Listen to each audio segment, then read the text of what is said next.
Добар ден, почитувани, вие следите уште една нова Телма амбуланта. Габичите инфекции на кожата се меѓу најчестите заболувања кои се явуваат кај сите возрастни групи.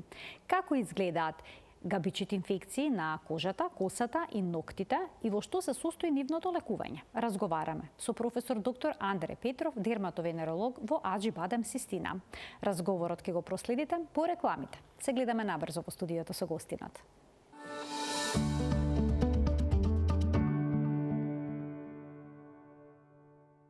Во денешната Телма амбуланта зборуваме за габичите инфекции на кожата, косата и ноктите со професор доктор Андре Петров, дерматовенеролог во клиничката болница Аџи Бадем Систина. Професоре, добар ден. Добре дојдовте во студиото на Телма. Добар ден, благодарам што ме поканисте. Габичите инфекции на кожата се меѓу најчестите заболувања. Дали тие може да бидат опасни и сериозни, како и габичите системски инфекции кога некоја габичка ќе нападне некој од внатрешните органи? Добро, генерално земено не се опасни толку инфекциите од габи на кожата. Се разбира дека секогаш има и исклучоци. Она што посебно треба да се води сметка е кога тие се јавуваат, да речеме, во детска возраст и во пределот на скалпот, кога се предизвикани од одредени габи од зоофилно потекло, ние велиме, кај што имуниот систем на организмот прави силна воспалителна реакција и се создава налик на абсцес на скалпот, обично во детска возраст на детето. И тој ако не се третира, пошто таму се комплицира и бактеријска инфекција, настанува еден прав абсцес на главата кој може да се шири спрема синусите и спрема другите структури во главата, мозокот и така натаму, што значи дека треба интензивно да се третира, Другите габични инфекции генерално би требало да се неопасни, да се третираат успешно. Нормално дека кај оние луѓе што се имуно супремирани, дури и такви габични инфекции на кожата се со ризик да се рашират и на внатрешните органи. Значи, состојбата на имунолошкиот систем е важна при заразувањето и развојот на самата инфекција? Кај сите инфекции е тоа така, и кај габичните инфекции така, се работи за нешто што зависи директно и од имунолошкиот систем на организмот. Ние секогаш често пати некои инфекции не се случуваат во детска возраст на одредени делови заради тоа што имуниот систем кај децата, васкуларизацијата, значи прокрвеноста е поинаква и е различна отколку кај возрастен човек, да речеме оние што се на нозете, на стопалата, на ноктите и така натаму. Професоре, дали влие начинот на исхраната во развојот на кожните инфекции на кожата, да речеме храна богата со шеќери, ќе ни направи ли проблем со габични инфекции? Самата храна не, меѓутоа покаченото ниво на шеќер во организмот е ризик за одредени инфекции. Ние знаеме денес дека, да речеме, оние луѓе што имаат покачено ниво на шеќер имаат поголема склоност од другите и за развој на бактеријски, и на габични, и на вирусни инфекции. Особено, да речеме, кандида, една квасница која е убиквитарен патоген, може да полесно се трансформира од таа сапрофитска форма, бидејќи таа живее во кожата во патогена форма, кај луѓе кои имаат диабет. И тие се доста чести кај луѓе што имаат диабет, инфекциите со кандида. Така. А што е со лицата што имаат покачена телесна тежина? Дали кај нив постои зголемен ризик да развијат некаква инфекција на местата на триење на кожата, кај кожните превои? Да, тоа е една од типичните работи што кај нив се случува.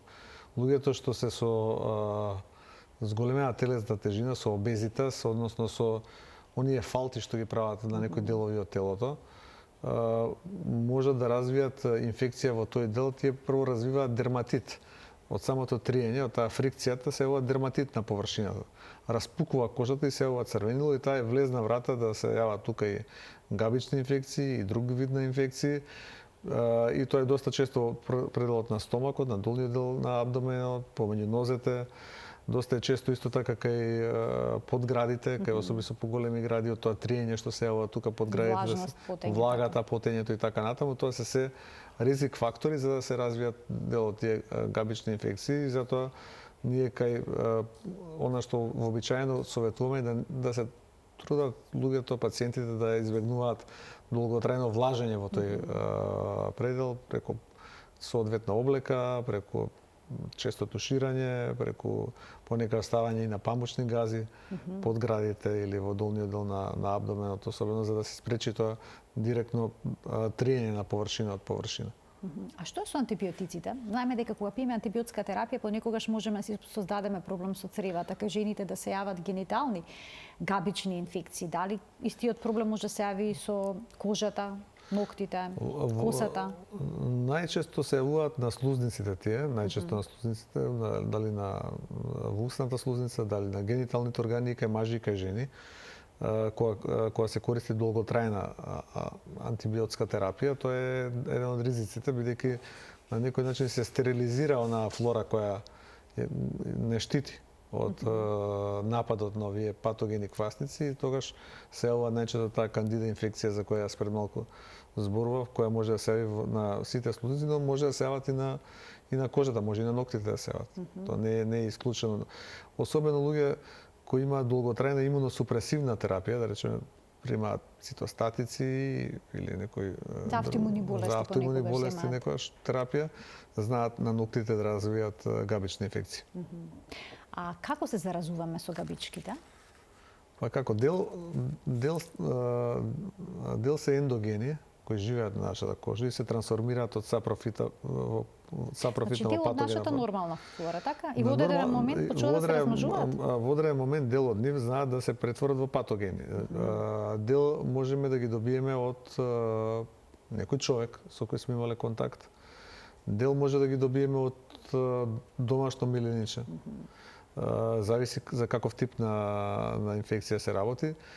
Меѓутоа има и инфекции кои не можеме да ги пренесеме, а се инфекции. Сега се чудат кога ќе дојдат обично пациентите во амбуланта, па доаѓаат, не знам, со сопругата или со сопругот доаѓа пациентка да кажува: добро докторе, како тоа не можам да го пренесам? Има една инфекција се нарекува питриазис верзикулар, обично на градите тука и на грбот е локализирана. Заради тоа што таа за да се развие треба специфичен состав на тие масти, на себум, на масни киселини и за да му ја пренесете таа на тој со кој спиете, треба тој да има ист состав на себум, на тие незаситени масни киселини, сквалени, триглицериди. Специфични услови за живот. Да, како и тој од кој би ја добиле, така да затоа е и теоретски невозможно тоа да се пренесе. Има и такви, меѓутоа има и такви кои може да се пренесе, да речеме тинеа капите с инфекцијата на главата, на косматиот дел, кај две дечиња што спијат заедно, е вообичаено да се пренесе преку перницата, преку тоа е нешто што може да се случи. А дали е опасно на мувла што се јавува во домовите? Може ли да премине на некаков начин на кожата или пак на ноктите? Па тие мувли, таа влага обично предизвикуваат они други некои проблеми. Тоа се повеќе делуваат во делот на одредени тип на алергиски реакции што ги предизвикуваат и на горно респираторни, меѓутоа знаат и на кожата да бидат. Но самата влага исто така може да биде погодна за развој на тие мувли кои може да се јавуваат по кожата и тоа не е исклучок. Особено луѓе кои долготрајно ги ставаат рацете или нозете во вода, знаат исто така да развијат дел од тие инфекции кои се последица на влагата што стои особено во застојана вода. Може во базените да се добие, да речеме, габична инфекција? Може и таа е доста честа. И затоа базените се хлорираат. Или во поново време овие кои не ги хлорираат се користат салинатори, се става солена вода на некој начин за да тоа биде еден дезинфициенс кој ќе оневозможува развој на бактерии и на габи на површината во водата која може да се пренесе потенцијално на тој што го користи базенот. Дали кандидата е најчест причинител на габичните инфекции на кожата, косата и ноктите или пак има не е најчест, има и други. Обично се дерматофити, епидермофитите се тука повеќе специји може да ги предизвикаат, но генерално ние инфекциите ги делиме на инфекции со габи, инфекции со квасници, инфекции кои се предизвикани значи на гола кожа, инфекции на косматиот дел на кожата, инфекции на кожните аднекси кои се јавуваат особено на ноктите, кои исто така се многу чести, се почести и почести. И она што е специфично за инфекциите на ноктите е дека тие се јавуваат во подесцежниот период од живот. Затоа и кога ќе дојдат родители со детенце од неколку години и се сомневаат дека е габична инфекција, првата моја реакција е насмевка, зашто тоа екстремно ретко се случува, треба да има некоја имуносупресија. Генерално кај возрастни се јавуваат заради тоа што кај возрастните луѓе циркулацијата во подколеницата слабе и таа одбрамбена мок на организмот е послаба. И како изгледа ноктот кој што е зафатен со габична инфекција? Ноктот е или пожелтен, или зелен, или искршен, или на места има пукнатини, одредени бразди. Обично е издигнат, под него се развива една хиперкератоза, ние нарекуваме стручно субунгвална хиперкератоза, значи под ноктот има кератински материјал се јавува и сето тоа се знаци дека ноктот е заболен и дека треба да се третира. Може инфекцијата да се пренесе на целото стапало? Може бидејќи понекогаш од инфекција на ноктот може да се јави тинеа педис, инфекција на стапалото. Тука можеме и да погледнеме некои фотографии кои што се однесуваат на габичните инфекции, па нешто може да искоментирате секако од сето тоа. Што е тоа атлетско стапало? Тоа е кај луѓе што трчаат, доста често се јавуваат заради таа влага која се создава тука помеѓу прстите и така натаму, кој е еден чест вид на инфекција, особено кај луѓе кои се долго време во патики, кај оние што џогираат и се решава со тоа што јас им советувам често пати да многу е важна обувката тука, да биде од природен материјал, од кожа, многу е важна чорапата да биде памучен материјал и тоа да биде доволно дебел памук за да го впие таа количина на влага што се создава при трчањето и да се води хигиена на стопалото, да после тоа да речеме човек отиде на туш и така натаму да не се остава тоа така заради тоа што тогаш може да се развие инфекција Така. И е доста често кај луѓе што трчаат, што џогираат. Јас ќе ги поберам другите фотографии од режија, се надевам дека ќе бидат наскоро пуштени. А дали можат тие инфекции габичи да се пренесат и на ноктите на рацете? Можат инфекции на ноктите на рацете да се јават. Инфекциите на ноктите на рацете се нешто што обично е поврзано па исто така со контакт со влага, со вода на рацете. Кај домакинки, кај луѓе што работат со ракавици, кај стоматолози, кај доктори, знаат често пати да се јават заради таа влага што се создава таму. И тие се нешто полесни за третман отколку што се инфекциите на ноктите на нозете. Речеме третманот со таблети, бидејќи ноктот не можете со масти да го излечите, тоа е заблуда. Тоа е првиот пристап. Не, тоа е заблуда, тоа може да биде дополнителна терапија, меѓутоа инфекција на ноктот со масти не се решава, инфекција на ноктот по протокол се решава со системска терапија, бидејќи во кератинот се тие толку длабоко навлезени што тешко дека може било кој локален топикален антимикотик да ги истисне од таму. Има некои кои се сметаат за подобри од другите, меѓутоа генерално тука системската терапија е клучна, а сега кај луѓе кои ради состојба на црниот дроб, да речеме, не може да даеме 3 месеци да пијат антимикотици, пробуваме и со локална терапија во комбинација со ласерска терапија.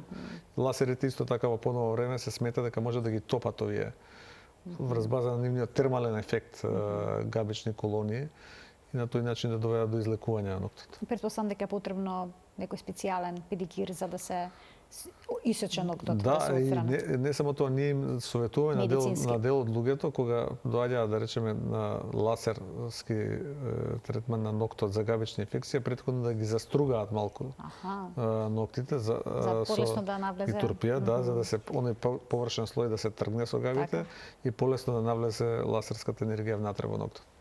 А како изгледа габичата инфекција на кожата? Дали лесно се препознава? Ако е типично, да, англичаните тоа го нарекуваат ringworm. Тоа се оние како кругови, црвени кругови, како печати што се јавуваат. И тие обично се јавуваат кога ќе земете анамнеза или имаат куче маче дома. Некогаш децата надвор си играат Или со мачеви, децата- цела група често пати и се заразени. Често пати и кога немаат, ама деца се деца, тие кај ќе видат животно, да, тие не може да ги допазите и често пати се уват тие кругови. Кога е еден таков круг, пробуваме да го решиме со антимикотична локална терапија, со крем.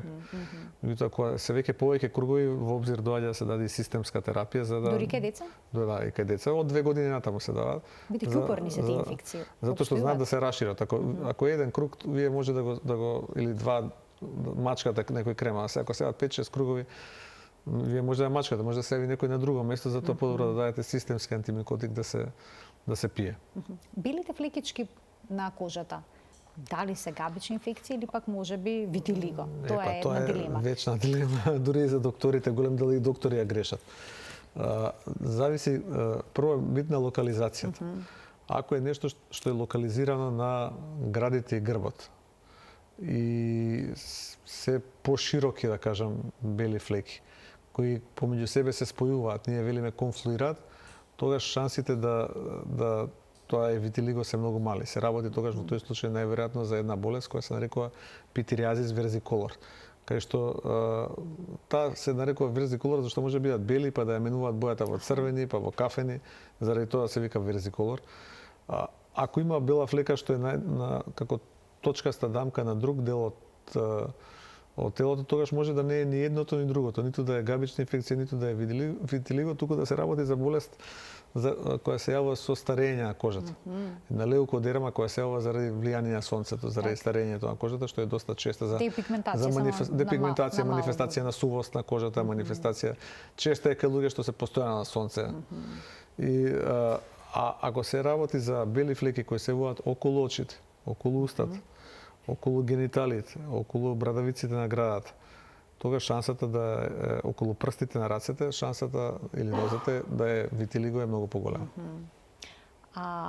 Како се манифестира габичната инфекција на косата? Таа ќе опаѓа? Ќе има косопат? Може да падне, некогаш може да отпадне како кругови и тогаш диференцијално дијагностички доаѓа со една друга болест, се нарекува алопеција ареата таа болест. Меѓутоа кај алопеција ареата нема видливо воспаление. Кај габична инфекција на косата секогаш има воспаление. Тоа може да е минимално воспаление со лупење, ако е антропофилен предизвикувачот, ако е зоофилен, ви кажам, може да има и абсцес.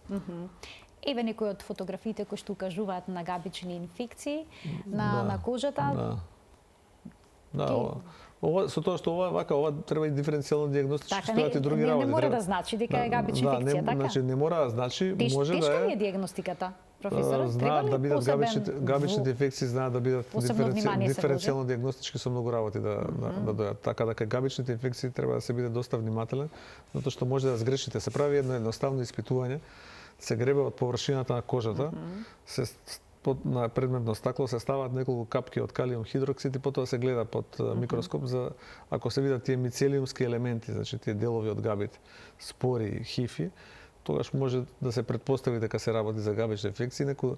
Дијагнозата за да ја дефинирате треба да засадите култура и на културата да порасне габична колонија или па да земете биопсија и таа се бои со едно специјално боење, пас се нарекува тоа боење и тогаш се покажуваат тие габични елементи во хистолошкиот материјал. А дермоскопијата може да ви помогне? Може во некој случај, може да помогне во некој случај дермоскопија, може да помогне и вудова лампа. Вудова лампа која доведува до флуоресцирање на тие колонии. Специфична светлина има, така? Да, специфична. Некои се зелени, некои се жолтеникаво кафени. И тие се многу интересни слики. Јас знам на студенти кои ќе им ги покажат, они се воодушевуваат како баш толку многу може да се види. Може да се види со едно едноставно испитување што се прави, кое е откриено пред, не знам, 50 години. Значи тоа е еден од начините за да се потврди или да се исклучи дијагнозата? Има повеќе дијагностички методи, да дефинирате треба култура, со културата точно ќе го дефинирате и специјесот, значи кој е точно видот што го предизвикува. Понекогаш е тоа важно. Генерално ние рутински тоа не го правиме во секојдневна пракса, одиме со оној брз нативен препарат кај што имаме за саат време. Во денешно време луѓето не сакаат за ништо во животот да чекаат 3-4 недели.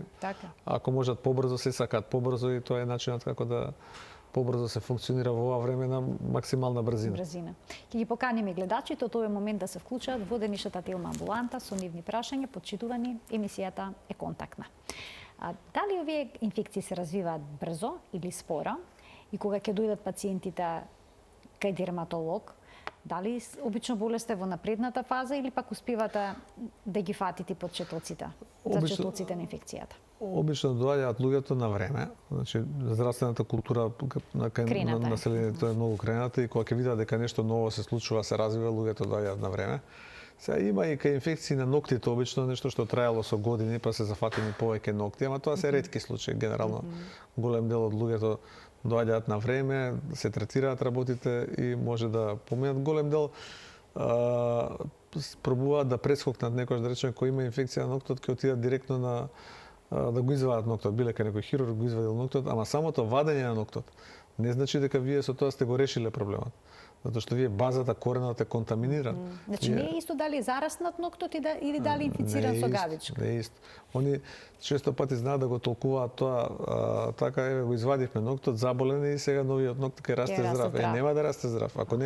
Ако е габично променет, треба да се даде антимикотична терапија орална, значи таблети да се пијат, за да новиот нокт порасне здрав. Ние затоа во пракса без разлика кој од нас ќе го извади ноктот, кај нас има едно правило дека без разлика тој потоа треба да се прати на испитување да се види дали има габична инфекција или не.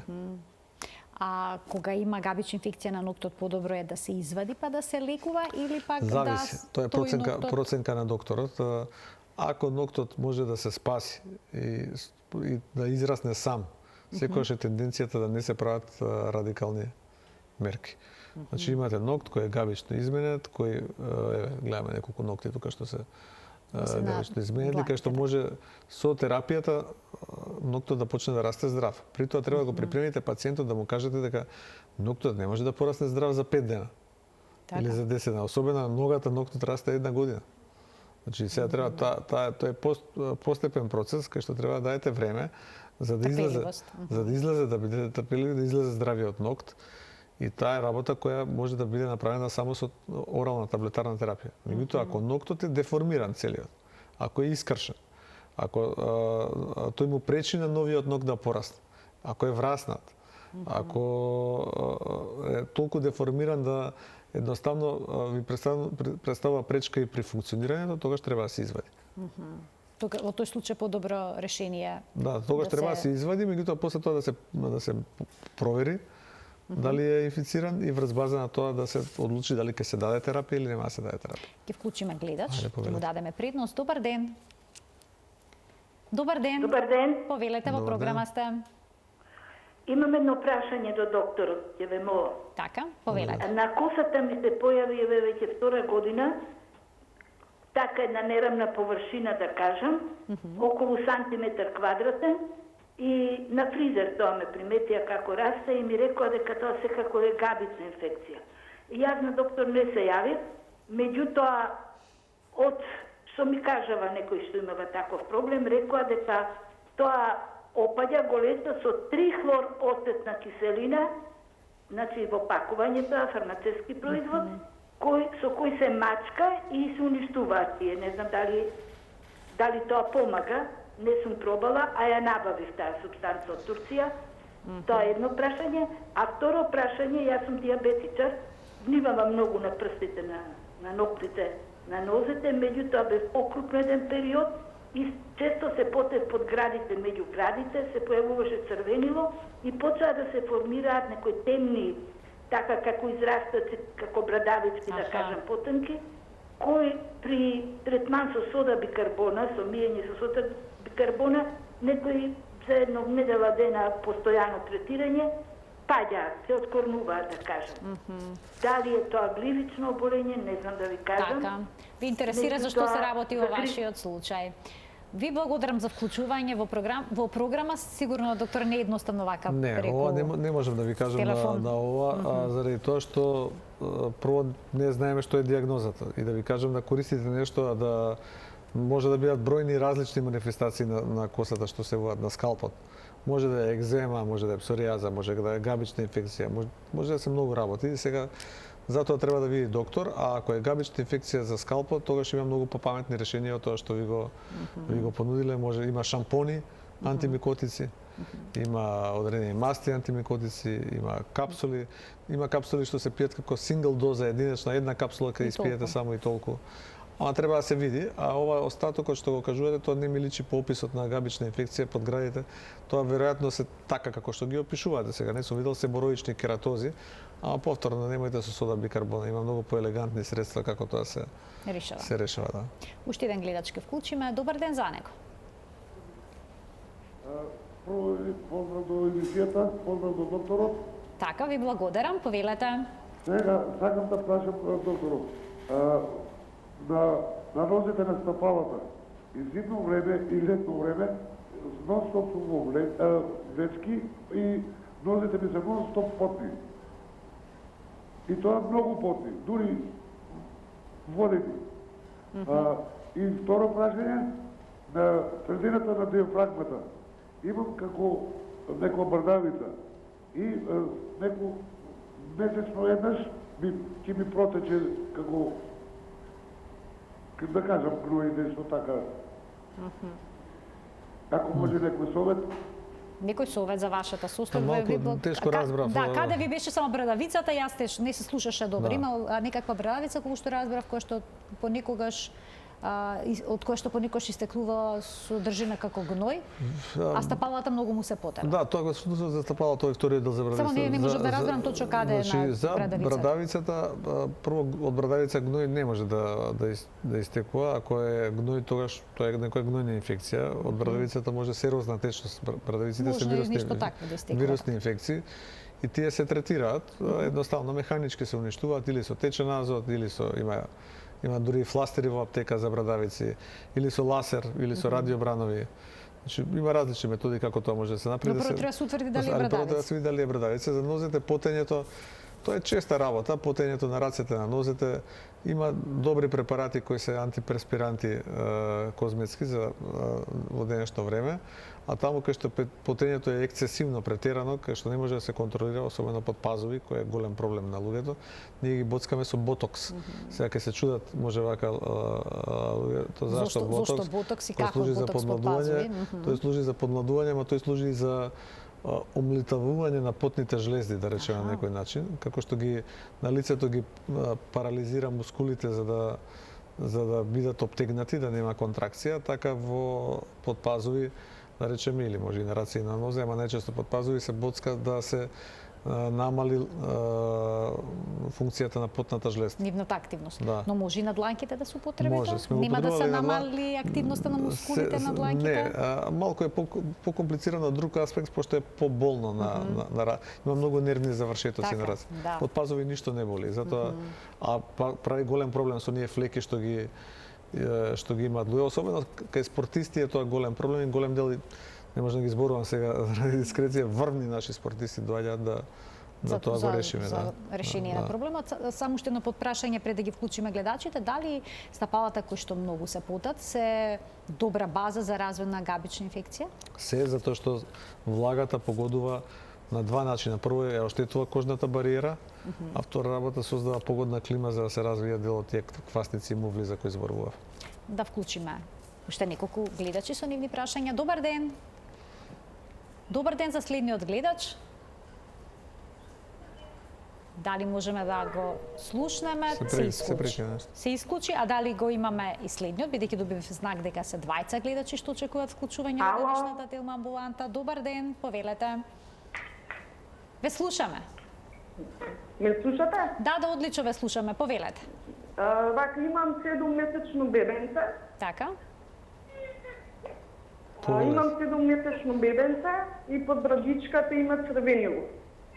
Сега не знам дали е габична инфекција и дали е можно под брадичка да има габична инфекција. Го мачка моментално со канестен. Дали така треба? Не треба така. Не треба така. Прво треба да се види за што се работи. Обично габична инфекција кај дете во таа возраст не верувам дека се работи. По описот вака и локализацијата најверојатно се работи за атопичен дерматит, кој е доста чест, секое четврто дете, особено под брадата, една од типичните локализации го има. и мој совет е да се прво појде на доктор, да се користат неутрални кремови, емолиенти, нема зијано тоа што сте го мачкале за да не се плашите со канестен. Да, обично родителите стравуваат кога ќе употреба таков тип на антипникотик. И ако воопшто помогнало, тогаш да знаете дека не помогнал канестенот, активната компонента, туку помогнал вехикулумот, подлогата која е доста масна. Кај канестенот е многу масен. Так. И заради тоа што доста ја масти кожата, ако е сува и испукана може да помогне. Обично неутрални емолиенти се доволни, значи кремови за нега на кожата, локални кортизонски препарати, нископотентни, ако е нешто што е повеќе изразено, ама повторно најдобро е тоа да се види. Да се види. А како се манифестираат инфекциите со кандида конкретно кај бебињата? Кај бебиња има сор на јазичето, тоа знаеме, пела наслага. Кај бебиња најчесто се јавуваат во пеленскиот дел. Ради тој пеленски дерматит, понекогаш знае таа сателитска инфекција да се јави со кандида, значи која оди со тие сателитски пустули по гнојаници во делот на пелените, но тоа е нешто што е, да речеме, компликација на претходно постоечки дерматит кој се јавил заради влагата, заради оштетувањето, мацерацијата на кожата од влагата од пелената, и како бебето ќе расте, така количината, значи нови екскреторни продукти е поголема и оштетувањето на кожата е поголема. Заради тоа треба фреквентно да се менуваат пелените, да се остава кожата малку да диши некој период, барем додека се менуваат 10-15 минути, затоа што самиот кислород од воздухот, аерацијата делува на некој начин превентивно, и да се користат кремови понекогаш и со талк внатре кои ја впиваат влагата и кои не дозволуваат да таа површина биде влажна. Инаку се манифестираат со жаречко црвенило и оние мали гнојаници кои не се бактериски, туку се кандида пустули што се јавуваат. Што се презема, професоре, доколку инфекцијата е многу упорна и едноставно терапијата или делува делумно или пак воопшто не делува, или пак ќе делува, па повторно ќе се врати проблемот? Па има и силни антимикотици кои се даваат обично за системски инфекции, не ги даваме за кожата вообичаено, но често пати има рефракторни инфекции кои дури на најдобрите лекови не реагираат како што треба. Заради тоа најдобро е на почетокот да дијагностички го затворите проблемот, па потоа третирате, ама генерално како што гледате никој така не постапува. И ако видиме дека еден антимикотик не делува доволно добро, мојот апел е сепак да се земе материјал, да се засади култура, да се изолира точниот вид, точниот специјес на гава кој го предизвикува тоа, и тогаш врз база на тоа, врз база на анализата да се даде оној антимикотик кој се смета дека е најсоодветен за конкретната инфекција, заради тоа што ние имаме некој емпириско знаење.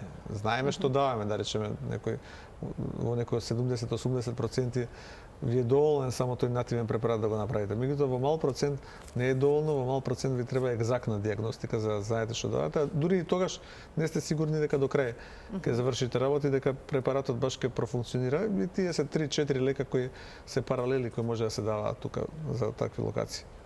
И на крајот ќе проговориме сосема малку за превенцијата. Вела дека треба да се мијат редовно рацете, да се одржува хигиена и слично, но можат ли пак понекогаш и средствата за хигиена, доколку се агресивни, да ни направат проблем со инфекција, со габичка? Можат заради тоа што ја стругаат кожата, ја оштетуваат кожата, го оштетуваат површниот епидерм на кожата. Она што не е здраво, тоа е постојано и ние кои работиме, постојано дезинфекцијен си со рацете. Но таква не е работата. Да факеме, меѓутоа рацете мора да се понекогаш да се мачкаат со крем за да кожата не биде сува и испукана целосно, бидејќи таа сува и испукана кожа е добра влезна врата за било која микроповреда, да влезе инфекција и со габички, и со бактерија, и со вирус. Заради тоа не го советуваме тоа да се прави често. Она што советуваме да се користат специјализирани средства обично се тоа сапуни кои не ја сушат кожата за да не влијаат на тој начин, бидејќи кожата колку ја сушите вие ги тргате сите корисни материи, тој липиден филм кој ја заштитува. Корисните бактерии, ние имаме 1 милион бактерии на кожата на возрастен човек и тие бактерии се добри. тие бактерии не бранат, ние се наш сојузник во одбраната од овие патогени бактерии кои не напаѓаат и затоа Не е умно да се направи неравнотежа. неравнотежата треба да се избегне и не пречесто да се мијат рацете. Јас ви благодарам многу за вашето денешно гостување во Телма амбуланта. Секогаш на еден убав начин и ги доближуваат овие теми. Ви благодарам и вам на поканата, ми е задоволство секогаш кај вас во Телма. Ви благодарам уште еднаш за гостувањето, а ким се заблагодарам и на гледачите што не следеа со внимание и овој пат во Телма амбуланта. Почитувани се гледаме секој работен ден на Телма во 12 часот и 50 минути кога заедно учиме за нашето здравје. Имете пријатен ден.